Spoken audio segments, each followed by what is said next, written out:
Hello, my name is Brittany Wolf, and I am an MPH candidate at NYU's College of Global Public Health. For my environmental data project, I will be reporting on the water quality of New York City's harbor.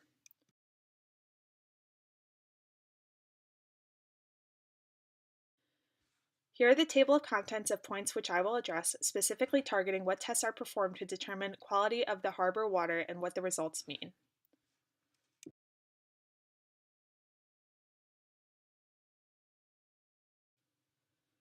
But first, why do these tests matter? First and foremost, the New York City harbor is home to approximately 8 million New Yorkers in the city alone. Additionally, this harbor surrounds the most populous areas of New Jersey, Long Island, and Westchester. The harbor is sourced to a huge amount of shipments daily and is the major contributor to the huge economy in this area. Overall, if the water isn't navigable due to low quality, this economy cannot flourish. Commerce will decline from lack of cargo influx and lack of recreational activity from millions of residents in the area. Low water quality may also spill over into the surrounding bodies of water, harming more wildlife and perpetuating poor habits of those dwelling in the area.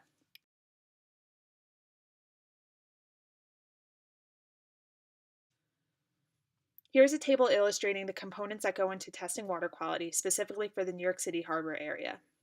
According to the New York Harbor Water Quality Report, there are four main tests. The first you will see is a dissolved oxygen test, which is regarded as the most important water quality indicator. It is critical to the respiration in most aquatic wildlife. DEP scientists measure dissolved oxygen at both the surface and the deeper levels in order to determine if there is enough dissolved oxygen available for aquatic wildlife forms to survive. The second measurement is a bacterial test. There are certain bacteria that are human health hazards, specifically fecal coliform and enterococci.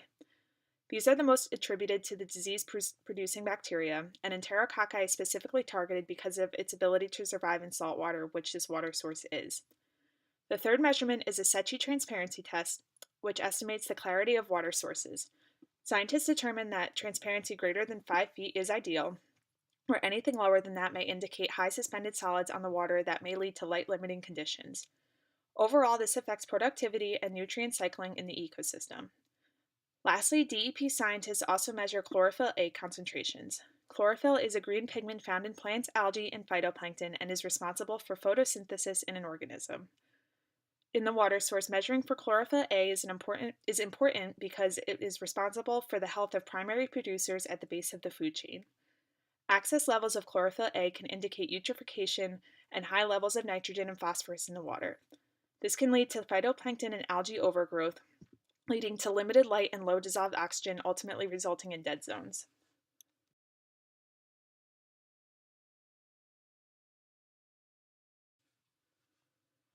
This is figure 2, and it illustrates the dissolved oxygen content in the New York City harbor over time. In 1968, there was a 3.25 milligram per liter of dissolved oxygen content in the harbor. In 1992, the levels were 4.75 milligrams per liter, and in 2016, the levels were 6.05 milligrams per liter. This shows that over time, dissolved oxygen levels in New York City harbor increased, which is a positive result.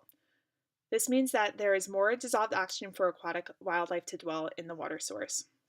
As you can see in the image to the side, the harbor is now functioning at a level that promotes normal aquatic activity, whereas in 1968, there may have been avoidance by many fishes.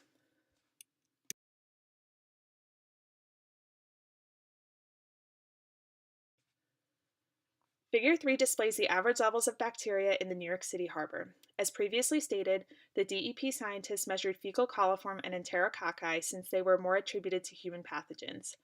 There were four main areas of the harbor measured: the inner harbor, where the levels were 6 cells per 100 milliliters. In the Upper East River, Western Long Island Sound area, the measures were indicated an average of 9.37 cells per 100 milliliters.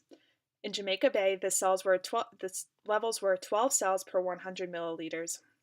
And in the lower New York Bay, Raritan Bay area, the levels were 2 cells per 100 milliliters. Although the levels in Jamaica Bay and the Upper East River Long Island Sound area may seem high compared to others, it is not significant according to the environmental conservation standards. For safe bathing and recreational use, the standards indicate that levels must be below 200 cells per 100 milliliters.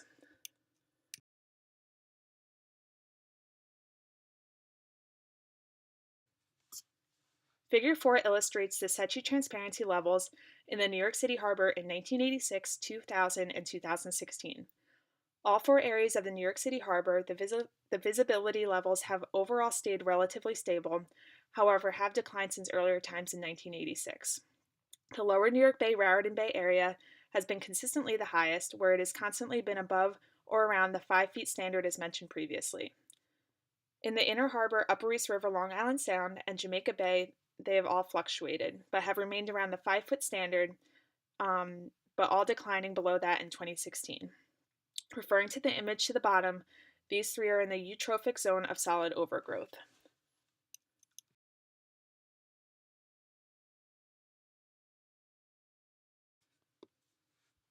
Figure 5 is showing the chlorophyll A concentrations in New York City harbor in 1986, 2000, and 2016 in all four regions of the harbor. At first, chlorophyll levels started out very closely to the same levels in all four regions. Then, as the levels in the Inner Harbor, Upper East River, Long Island Sound, and Jamaica Bay started to steadily increase at 7, 9, and 13 micrograms per liter, respectively, the levels in the New York Bay, Lower New York Bay, Raritan Bay area increased significantly at 37 micrograms per liter. In 2016, the Lower New York Bay declined, however, not much, only to 25 micrograms per liter. The other three still kept a steady incline, but still remained below the Lower New York Bay levels. The high chlorophyll concentrations in the one portion of the harbor could be due to less pollution and more dissolved oxygen. Most of the lower New York Harbor area has the clearest waters. However, the Raritan Bay has a natural configuration that promotes phytoplankton blooms in the summer, which may have contributed to the high chlorophyll A numbers.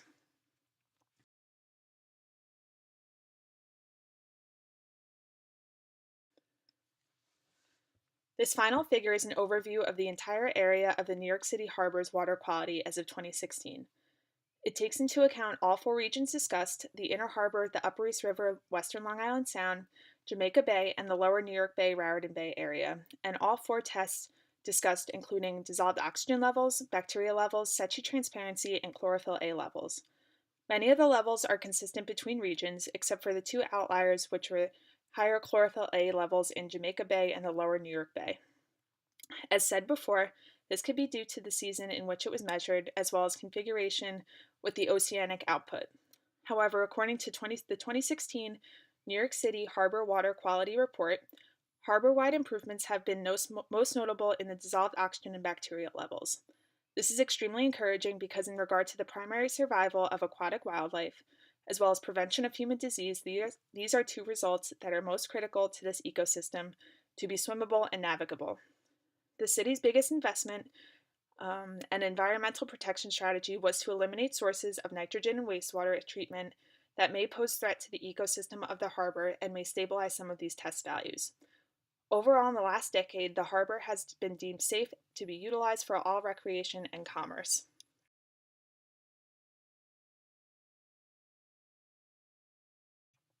Thank you so much for listening to my presentation and have a great day.